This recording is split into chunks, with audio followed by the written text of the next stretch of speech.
What up, nerds? Welcome to Your Mom's Basement. I'm Lester, and on the table we have Dark Souls, the board game. Dark Souls, the board game, is a cooperative player versus environment game for 1 to 4 players, with an estimated game length of 90 to 120 minutes. The objective of Dark Souls, the board game, is to defeat first a mini-boss, and then a boss in a pair of epic encounters. In keeping with the spirit of the Dark Souls franchise, these boss monsters are rather challenging, and will kill you. A lot.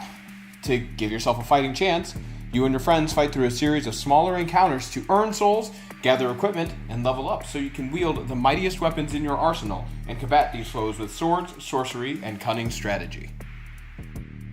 The game presents itself very well on the table with its excellent tokens and character boards.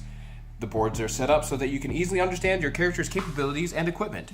This pairs very well with the equipment cards that are easy to understand and use after a read of the rulebook.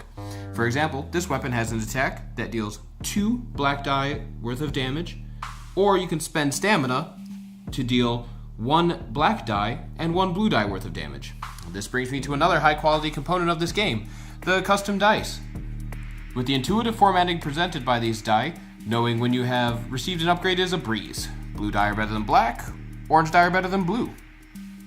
Stamina and health are tracked along this one bar here, with black cubes representing stamina used and red cubes representing damage taken. If ever the two meet, you die, and your party has to start again with one of your precious resets used up. This turns combat, the primary mechanic of the game, into a balancing act of resource and risk management as you try to mitigate incoming damage and limit the amount of stamina you use while slaying enemies.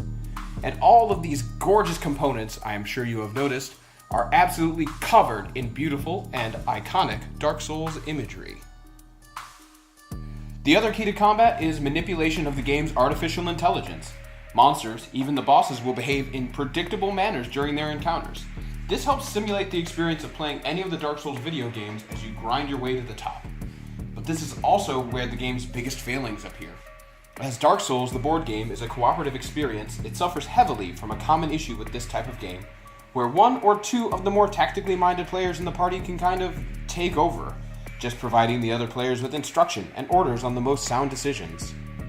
Also, and this is the most glaring issue of all, with the behavior and placement of the monsters being the same for every encounter, along with the players generally being stronger every time you enter the same fight, it means that the game actually becomes more and more controlled as it goes.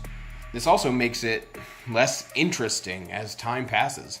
When I sit down to play a game with my friends for 120 minutes, I want the most riveting and engaging minute to be in the hundreds, not minute 1. And this isn't even talking about some of the failings of the game's internal math in relation to the number of players at the table, along with some other just non-mechanics.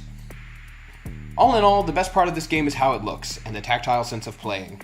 Your heroes stand in dynamic poses as they face the forces of darkness. Bosses loom over diminutive heroes and threaten to crush them under the weight of monstrous weapons, and every model practically begs to feel the touch of a painter's brush. The game also really comes alive during the boss fights. They almost make it all worth the price of admission.